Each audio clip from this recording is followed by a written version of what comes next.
আমি একটা সিদ্ধান্ত নিয়েছি। কি সিদ্ধান্ত আব্বা?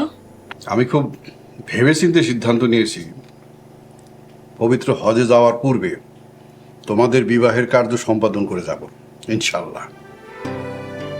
এটা তুমি কি কইতাছো আব্বা? এখন তো আমি বিয়া করবো না, আর আমার কি বিয়ার বয়স হয়েছে?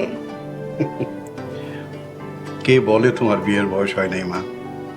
পাত্র আমি দেখেছি, শিক্ষিত, ভালো পরিবারের সন্তান। অল্প কিছুদিনের মধ্যেই সময় করে আমাদের বাড়িতে আসবে তোমাকে দেখার জন্য। তারপরে আমরা বিয়ের দিন তারিখ ঠিক করব অল্প কিছুদিনের মধ্যেই। ছেলে অবশ্য তোমার ছবি দেখেছে, তোমাকে খুব পছন্দও করেছে। এসব তুমি কি কইতাছো আব্বা? বলা নাই, কওয়া নাই, হুট করে তুমি আমার বিয়ে দিয়ে দিবা? আর আমি তো ওই পোলারে দেখি নাই। আমার তো একটা পছন্দ অপছন্দ থাকতে পারে। আবার কোথায় অবাধ্য হয়েও না। আমি অনেক ভেবে চিন্তে তোমার ভালোর জন্য এরকম সিদ্ধান্ত নিয়েছি। আব্বা, তুমি কাজটা ঠিক করো নাই।